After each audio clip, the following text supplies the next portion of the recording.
Cada equilibrio dentario surge como una propuesta de planificación brindada por la filosofía de trabajo por la prescripción. ¿Qué prescripción? MDT. Estos son los dos, quizás los dos únicos artículos que hablan de verteo dental. El inferior es el original, donde solo trabajaba McLaughlin y Bennett. Y la parte de arriba es el que tiene la cuota latina o latinoamericana, porque está el doctor Hugo Trevisi. Tres quienes diseñan la tercera generación de brackets. ¿Okay? Tres esquemas, ¿cierto? ¿Cómo se llama el primer esquema?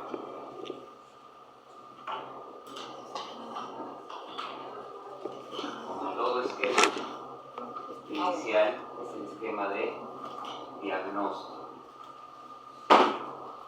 Esquema de diagnóstico, en el cual registramos los errores molares, que ya nos cansamos de repetirlo, ¿no? El error molar no mira a la molar, mira las molares. El error molar no mira a la molar, mira las premolares. El engranaje de cúspide vestibular, segunda premolar maxilar, equilátero proximal entre segunda pre y primera molar mandíbula. Y registro también el desvío de línea media inferior. No considera la superior, la deja de lado. Considera la inferior. Solo tres valores milimétricos, ¿sí? Solo tres valores milimétricos que registramos en el esquema de diagnóstico. Como les decía yo en la primera clase, cuando hablábamos de relaciones intermaxilares, el valor milimétrico aquí es 1 milímetro. ¿Cómo yo establezco que es clase 2 o clase 3? Con la dirección de la flecha, ¿cierto? Si es clase 2, ¿hacia dónde apuntaría la flechita aquí? Hacia distal. Y si es clase 3, hacia distal. Eso es lo que ponemos acá. Doctora, ¿lo entendió o no lo entendió?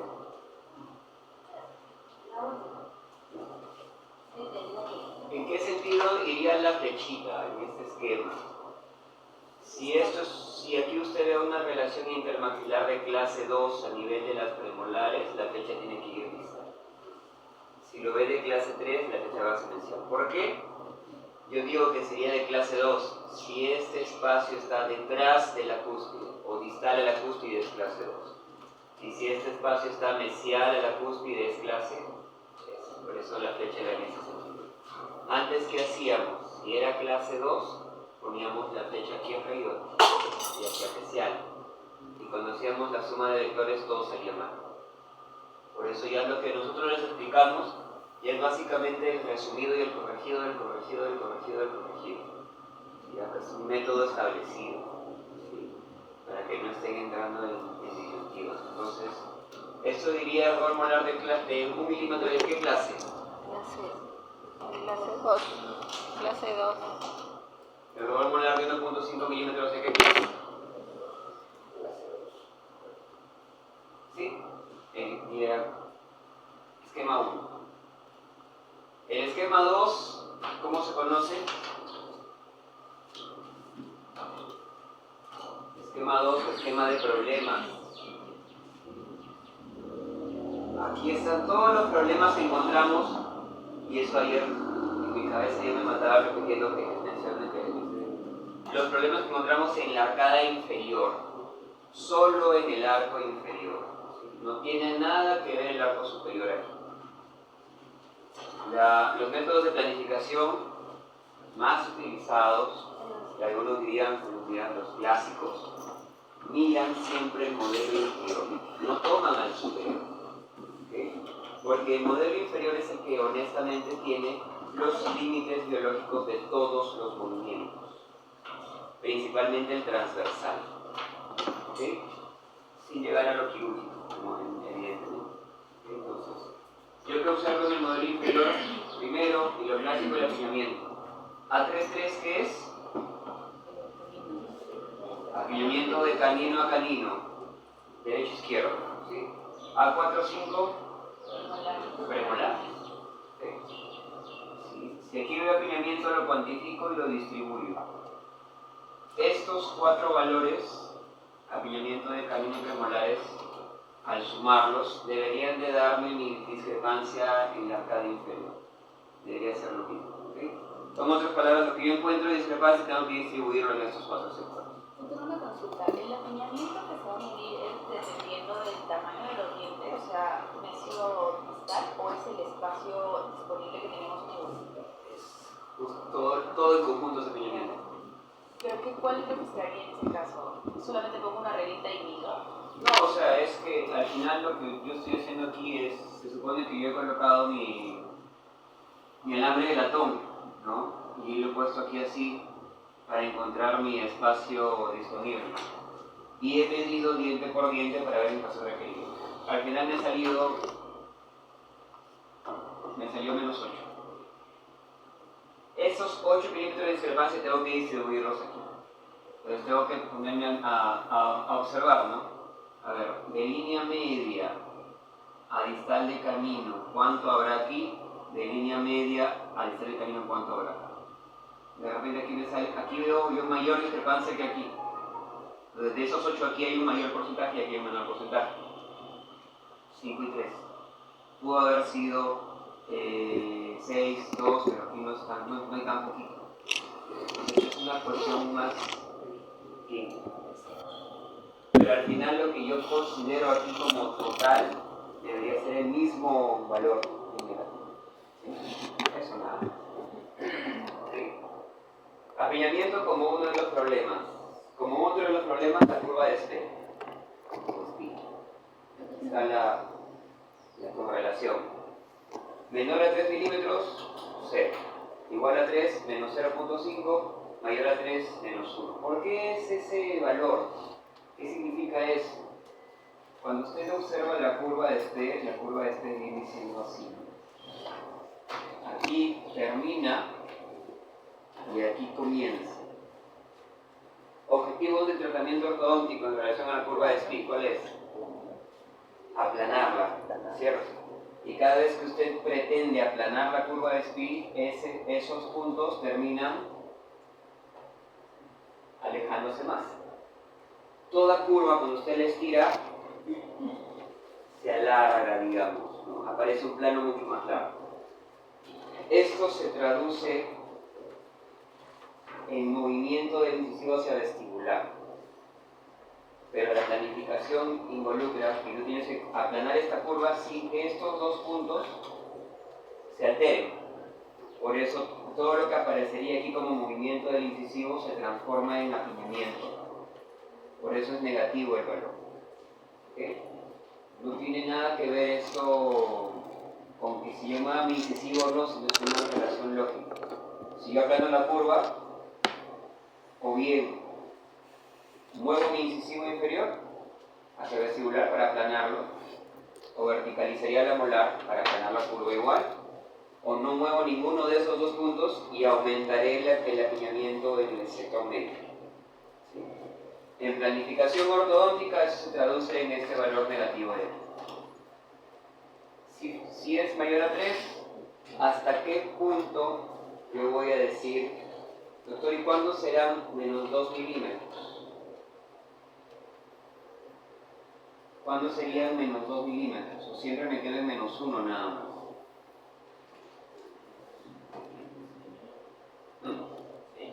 Es 6 para arriba. Mayor a 6. Mayor a 6 sería menos 2. Porque mayor a 3 es menos 1. Mayor a 6 sería el doble. Pero curvas de 6 o más, salvo alguna característica o alguna deformidad endofacial quizás, pero no es tan frecuente. 5, digamos, algo, porque me he tratado de la misma. Entonces, y esto es por cada lado, derecha e izquierda, porque puede haber curvas o hay relaciones de curvas distintas en la derecha e izquierda, puede ocurrir también. ¿Ok? Perfecto. Línea media. La línea media es algo, en este esquema, ya nosotros colocamos cómo corregimos la línea media. ¿Sí? Voy a retroceder un poquito para ver si está. No, aquí no. Diagnóstico, ojo, diagnóstico, acá. ¿Hacia dónde está mi línea media? Hacia la izquierda, ¿ok? Voy a poner aquí los 2 milímetros desviados a la izquierda. ¿Qué tengo que hacer con esta línea media? Centrarla, ¿cierto? ¿Hacia dónde tengo que llevarla? ¿Qué pasa en el lado derecho del arco inferior?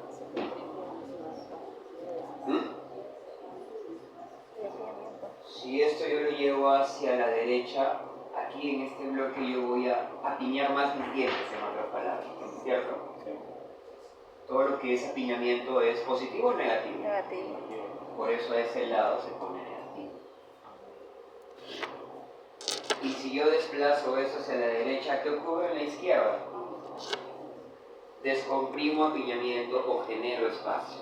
Todo lo que es generar espacio es con valor positivo. ¿Sí? Así de sencillo. Analícenlo con lo que ustedes van ocasionando. ¿Ok? Perfecto. Línea media. Y finalmente, la temida posición de quién? Del incisivo. ¿De dónde sale esa posición del incisivo? De nuestro resolutivo de Steiner.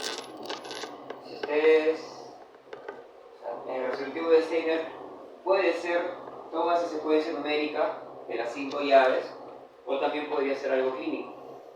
Ya lo hemos hablado en estos dos días. Mordida vis a vis, ya sabes cuándo tiene que moverse el incisivo. ¿Cierto? Impar, aumentado, ya sabes hacia dónde no puede moverse el incisivo. Impar disminuido, ya sabes hacia dónde no puede moverse ese incisivo. Característica facial del paciente, ya sabes cómo deben de moverse los incisivos para mejorar o cómo no deberían de moverse para que no empeore el incisivo. ¿Sí? Puede ser clínico también. ¿Okay? Lo importante aquí es definir cómo ustedes van a tener ese comportamiento con esas piezas, con el segmento anterior e inferior. Aquí miraríamos entonces, miramos el IMPA del paciente, miramos el perfil del paciente, miramos la posición labial del paciente. Podemos observar el fenotipo gingival del paciente también. Son muchos factores que determinan ese movimiento. ¿Okay? Si es un valor negativo, ¿qué significa que estoy haciendo?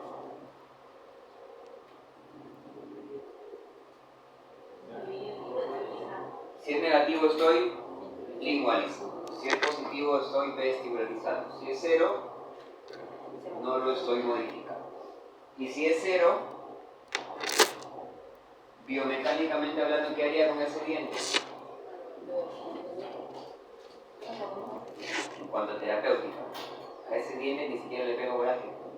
No lo quiero mover. ¿Sí? Muy bien. Todos estos son los problemas y después vienen las sumatorias. Sumatoria T33, sumatoria T66. ¿Qué representa el T33? El movimiento de los caninos mandibulares. ¿Sí? T33 es el movimiento de los caninos mandibulares. ¿Okay? La sumatoria que yo encuentre en el T33, si es negativa, significa distalizar canino. Si es positiva, significa mesializar canino. ¿Cómo encuentro yo esa sumatoria, doctor? Aquí están los componentes que están incluidos en el T33. El apiñamiento de camino a camino, la curva de Spe, el manejo de línea media y el manejo con el incisivo inferior. Hay que sumar esto. Todo eso me da, aritméticamente hablando, el T33. Es suma aritmética. ¿Okay? Suma aritmética. Antes bromeábamos con que íbamos a salir del curso de matemática para ortodoxistas, porque había muchos errores con los signos. Hacen separametría. ¿Y el T66 qué representa? Movimiento de las molares mandibulares. ¿Sí? Igualito. Si es positivo, ¿hacia dónde va la molar? Mesial. Si es negativo, la molar va hacia... ¿A quién sumamos, doctor, para el T66? Sumamos lo que acabamos de encontrar, o sea, el T33, más el apiñamiento en premolar. Eso. Pero en otras palabras, sumas todo. ¿De acuerdo? Con estos 4 valores, tú ya tienes todo el movimiento necesario. Estos valores representan la corrección de todos estos problemas. Lo que yo observo aquí es lo que necesito movilizar mis piezas en el arco inferior para corregir todo esto. Aquí ya está corregida la línea media, aquí ya está corregido el alineamiento, aquí ya está corregida la curva de Speed, aquí ya está incluido el movimiento de inclinación inferior. Todo está aquí. ¿Okay? Entonces lo único que hay que hacer es estos datos trasladarlos al esquema de movimientos. Al esquema de movimientos que es el último esquema. Este de aquí. ¿Ok? Esquema 3 o esquema de movimientos. ¿Qué hacemos? ¿Cómo trasladamos esa información? Siempre comenzamos colocando el movimiento de los caninos e inmediatamente después el movimiento de las molares inferiores.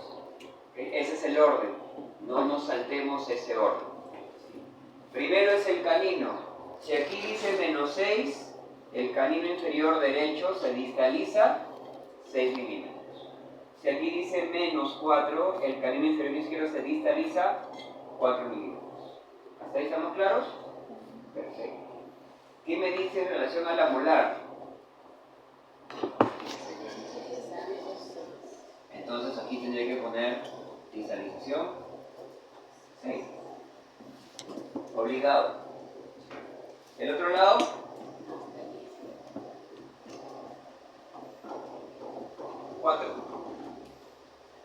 Es lo que me está mandando el VTO dentario. Sí, es lo que manda el VTO dentario. Ahí recién he completado el movimiento inferior. Sí, recién lo he completado. A partir de aquí tendría yo que observar mi esquema número 1. Porque así como yo completo el movimiento inferior, en la arcada superior tengo que completar el movimiento de las molares. Para al final tener todo el VTO listo. Para yo completar arriba tengo que recordar, ¿no? Esto estaba 2 milímetros para acá, ¿cierto? Y eran errores molares de clase 2. Aquí 1 y aquí 1.5. Así tal cual estaba. Entonces, ¿cómo queda esta molar, doctores, doctoras? ¿Cómo queda esta molar?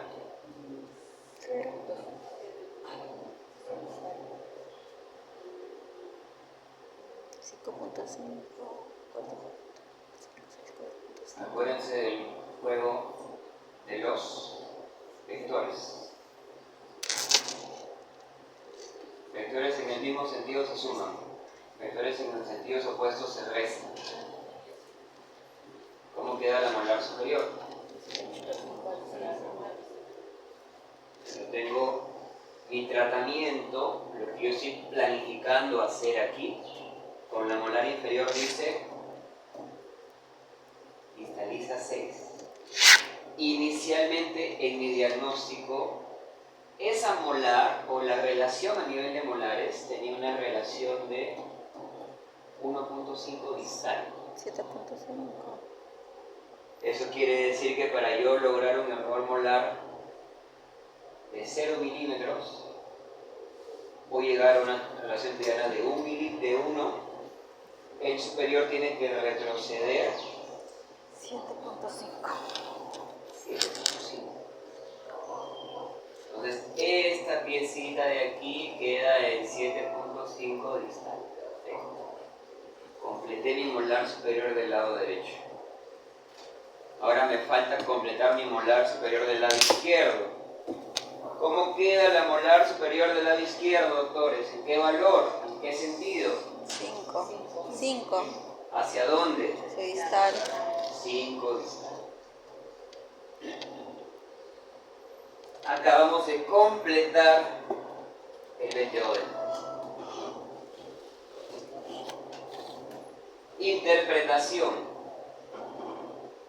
Para yo poder corregir mi apiñamiento de canino a canino, el apiñamiento que pudo haber existido en premolares, para aplanar mi curva de Spe, para centrar mi línea media y para poder lingualizar mi incisivo inferior 1 milímetro, yo necesito distalizar en el arco inferior 6, 4, o sea, aquí colocar 2 mini implantes en el shelf mandibular, sacar terceras molares. Y en la arcada superior distalizar 7.5 y 5 milímetros, también colocando 2 infracigomáticos y sacando terceras molares. Y aún así, esa propuesta es lo menos previsible. ¿Por qué? ¿Quién me dice el por qué?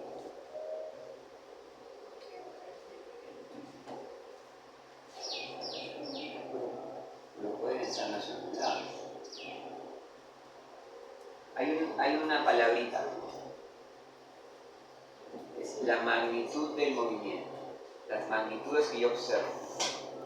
¿Por qué, doctores? Porque la evidencia científica a mí me dice que el movimiento promedio de distalización, entre comillas, de las molares mandibulares es 3.9 milímetros. Y el movimiento promedio de distalización de las molares maxilares es 4 milímetros. Entonces, si yo observo un VTO dentario que dice 6, 5, 4, 7, yo sé que eso no va a ocurrir.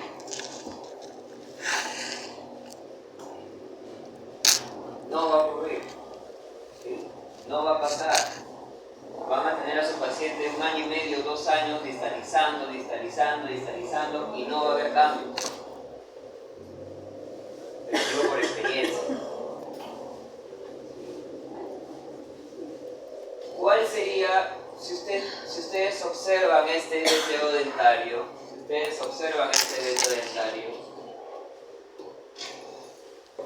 ¿qué es lo único que no se ha propuesto aquí? Extracciones. Cuando yo sigo al pie de la letra lo que dice tanto el T33 como el T66, significa que no voy a extraer dientes. Ahora, ¿cómo se maneja un VTO dentario con extracciones? Se incorporan aquí las extracciones, ¿cierto? Vamos a decir, por didáctica, que mis premolares miden 7.5 milímetros, ¿ok? Entonces yo aquí voy a incorporar una extracción 7.5, aquí voy a incorporar una extracción de 7.5. Muy bien. ¿Tendré entonces que mover esta molar en ese sentido? No, entonces vamos a mover acá. Si yo extraigo un premolar que mide 7.5 milímetros y de esos 7 milímetros y medio ocupo 6 para que la molar el canino retroceda, ¿cómo se mueve la molar? 1.5 mesial. ¿En qué sentido? Mesial. Se mesializa 1.5. Y, ojo, doctores, se mesializará esa magnitud siempre y cuando los premolares no tengan apiñamiento. ¿Sí? Porque si hay apiñamiento de premolares, se reduce ese movimiento. ¿Sí? Porque este apiñamiento también tiene que resolverse. ¿Sí? Y acá, A la izquierda, ¿cómo se mueve la molar? Hacia mesial. 3 a mesial. 2.5. 3.5 meses. Muy bien. Porque había apiñamiento cero en premolares. ¿Cómo se moverán las molares ahora? ¿Cómo se mueve la molar superior derecha? 0. No se mueve. ¿Cómo se moverá la molar superior izquierda? 2.5 hacia mesial.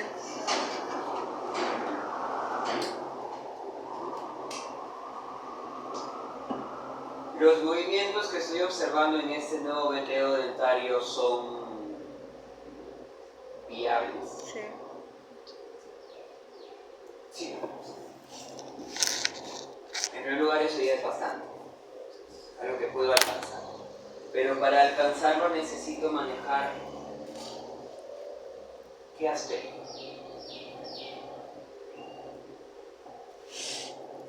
Ya encontré lo que tengo que mover. Ahora, ¿cómo hago que lo que veo en el papelito o en la computadora se haga realidad? Primero tienen que preocuparse o analizar la necesidad de anclaje. En el cuadrante 3 me preocuparía del anclaje. ¿Sí o no?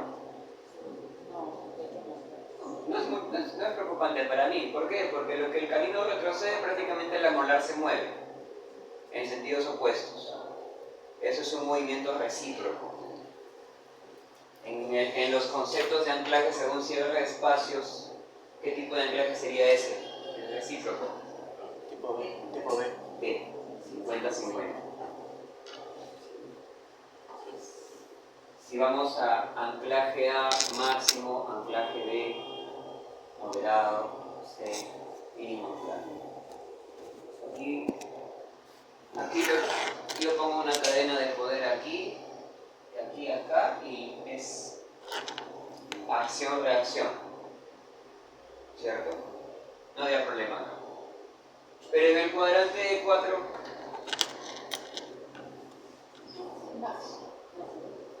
máximo, ya está un poquito más. Y en el cuadrante 1, se puede mover esa molar. O sea, por aquí yo justifico de repente un mini implante. Aquí abajo de repente, pues como esto es un solo componente, un arco lingual para todo. Cumplo con el movimiento de los caninos y después suelto las molares para perder anclaje.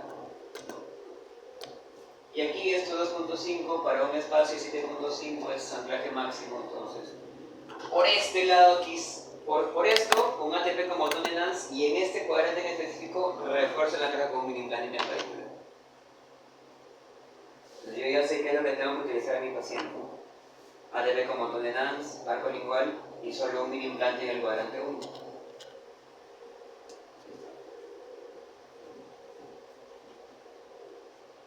Y como es extractivo, tengo que cumplir esto. ¿Qué hacemos primero?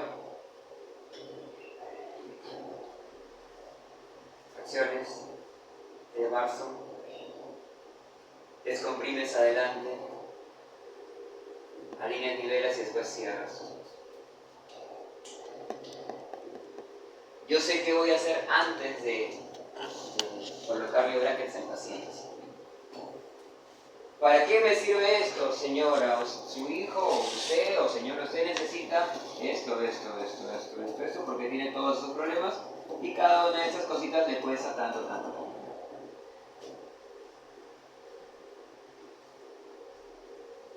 Presupuesto. Y eso lo usamos en ese momento, eso en ese momento, eso en ese momento. Así va a ser su secuencia, ese es su plan de tratamiento. No estoy, señora, ¿sabe qué? Su espacio no parece que no está cerrando, entonces vamos a colocarle esto a los 7 meses de tratamiento. Y eso le cuesta tanto. doctora, usted nunca me dijo que me iba a poner eso. Y tengo que pagarlo. No se lo voy a pagar porque mi cosa me dijo. Le voy a el examen. Son jodidos. Ya lo tienen ahí. ¿Sí? Ya lo tienen ahí. ¿Ok? Ese es el ejemplo del artículo, ¿sí? Ese es el ejemplo del artículo. Lo único que cambia aquí es que yo puse puntos sí.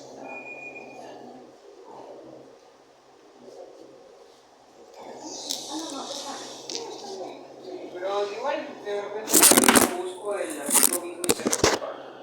Aunque este es el original. No, este es en el lector porque el artículo original de McLaughlin y Bennett es de la JCO.